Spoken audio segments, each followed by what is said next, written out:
If your nonprofit has been feeling on the edge lately, I'm talking missed deadlines, late reporting, staffing chaos, newsflash, you are not alone. But crisis does not have to equate to chaos. So today we're going to be talking about what you need to be doing if your organization is in crisis mode. So get a pen and paper and stick around.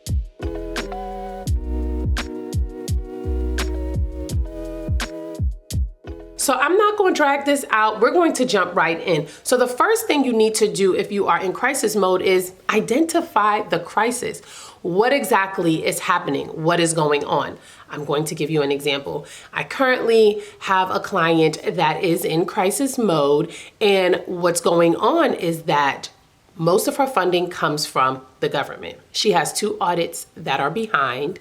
She currently has funders that have switched up the reporting requirements and what's needed to be in compliance. So as you can imagine, that's added pressure, not to mention keeping up with the day-to-day bookkeeping and accounting. They have hired us, and so we of course take off the day-to-day bookkeeping and accounting stress.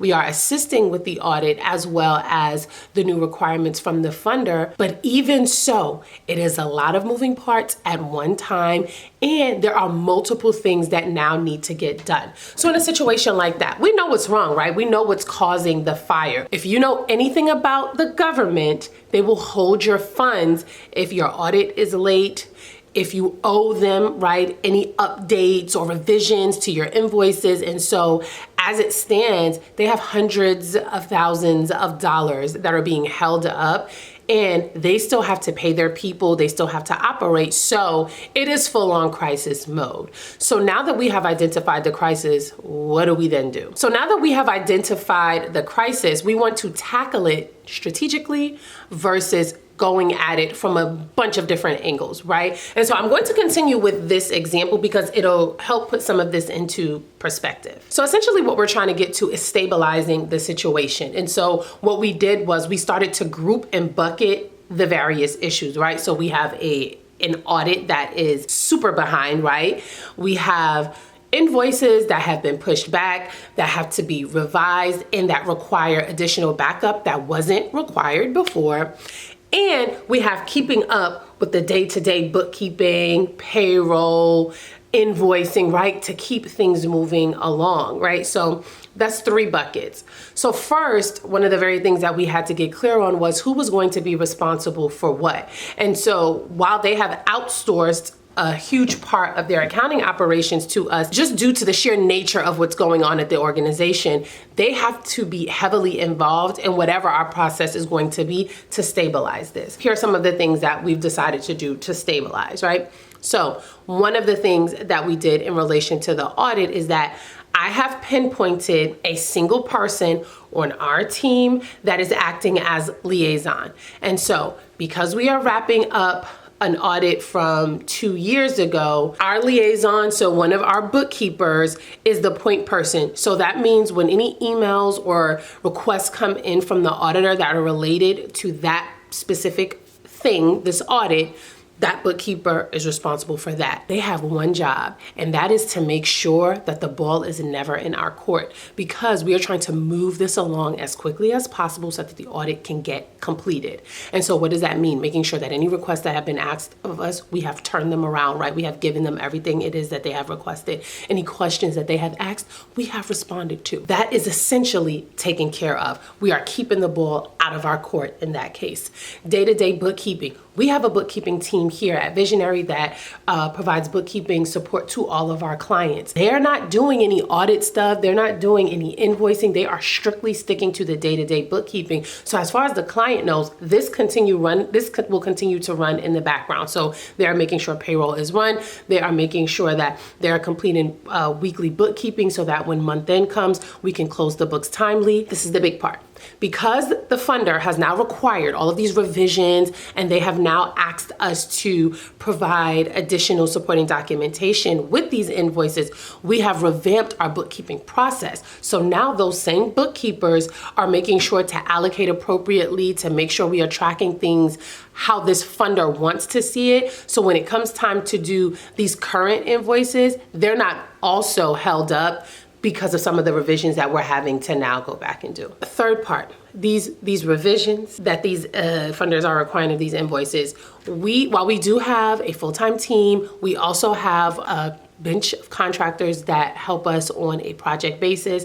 And so we have engaged one of those contractors to assist us with doing all of those revisions. Now, again, depending on what your crisis is, your plan will look very differently. Here, the plan was really to delegate and tackle, right? So different people have been assigned a responsibility as it relates to this crisis to handle their particular area.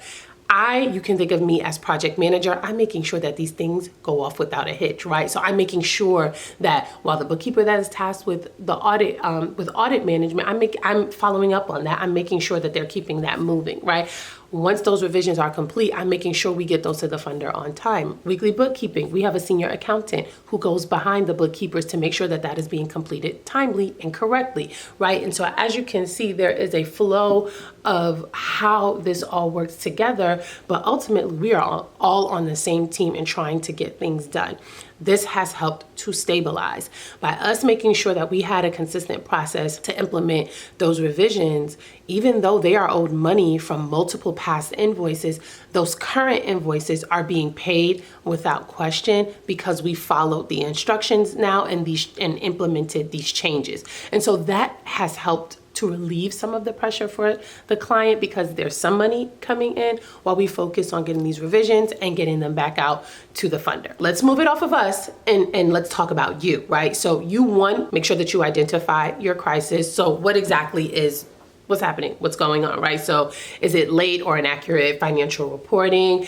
Are people quitting? Are funders requiring, more of you? Are there donor complaints? Like, what is it actually that is happening that you need to address? And now we're talking about stabilizing, right? And what that might look like for you. So do you need to do some kind of cash flow triaging? Do you need to put some quick wins on the board? Do you need to communicate to specific people, right? Once you've identified the issue, you need to identify the key players that are going to be responsible for helping you to get this done. And you need to identify the key process, right? Because a lot of times it's not always just people. Sometimes it might be how we're doing things. And just because this crisis is going on, we might have to say pause on the way that we typically do it and do it a little bit differently because now we're trying to move quicker, right? And we're trying to stop the bleed, right? And we know that stabilizing doesn't mean that the issue or the problem has gone away, but we are essentially trying to stop the bleed, get to the source so that we can properly address it. Y'all like that analogy? We need to now move into the assessment and planning, right? Because we know that a lot of times what we've done to stabilize it's usually just done to stabilize. It's usually us just putting pressure on that wound. Now we have to get to the root and we have to plan for how we're going to improve things moving forward. So that can look like what processes failed and why, right? Maybe things change. Maybe there was a new regulation. Now we have to do things differently, right? The funders have updated their compliance requirements, which means that we now have to change how we're doing things. Consider these things, ask these questions. Where are our revenue leaks, right? And some of these are just general questions that I'm throwing out there to you as you think about your crisis, right? But the questions you ask have to be commensurate with what's going on, right? And so where are our revenue leaks? Are we chasing and following up on open invoices? Are we making silly mistakes when we're doing bookkeeping that delay our ability to be able to submit our invoices timely? This has happened. And so you have to be honest, right? Because that's the only way that you can determine what went wrong so that you can do things better in the future, right? And then which programs or projects are sustainable? Are we doing too much? One of the things that we are noticing this year is that clients are truly, whereas maybe money had been coming in abundance, right? And so they were able to do this thing and that thing. Now they're having to be very intentional about where their funds are going and where their focus is. And so when you're thinking about which programs or projects are unsustainable, it's are we getting money for this thing? Are we getting any grants or any funding to help us do this thing? If not, can we keep this up, right? Is this project a part of our core mission, the core work that we're doing? If not, is this something that we should be taking on right now? These are some hard and honest conversations that you as management have to have, but also you have to have these conversations with the board too, right? Because it may actually mean that you have to change some things that can essentially change how you guys move forward. And that's important. That's key here. And so what I encourage you to do is, based off of your answers to these questions, this assessment and plan that you're putting together, you want to make sure that you have, at the very least, like a 90-day recovery plan, right? So you want to focus on those areas that are highest impact first, right? So what can we do that's going to have the greatest impact on the organization, right? Is it switching from monthly to weekly bookkeeping so that invoices can get out of the door on the 5th of the month instead of the 10th? Like thinking about how make some of these changes that you are considering are going to impact the organization, and moving forward with the ones that have the highest impact first, right? And knowing that sometimes it's better to pause things that you're typically doing. It might be better to pause an ongoing initiative that right now, right, you're not seeing a return on, so you can focus on the things that actually are going to pour back into the organization. Now, the last thing that we are going to talk about is building some resilience in.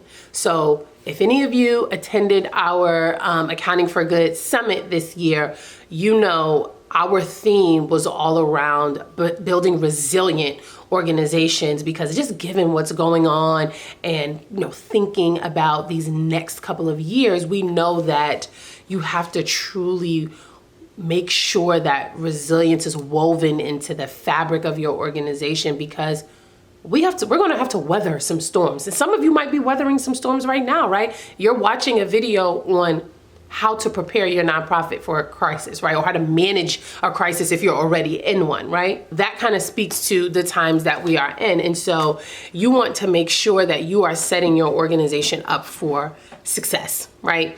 And that truly looks like thinking about long-term resilience, right?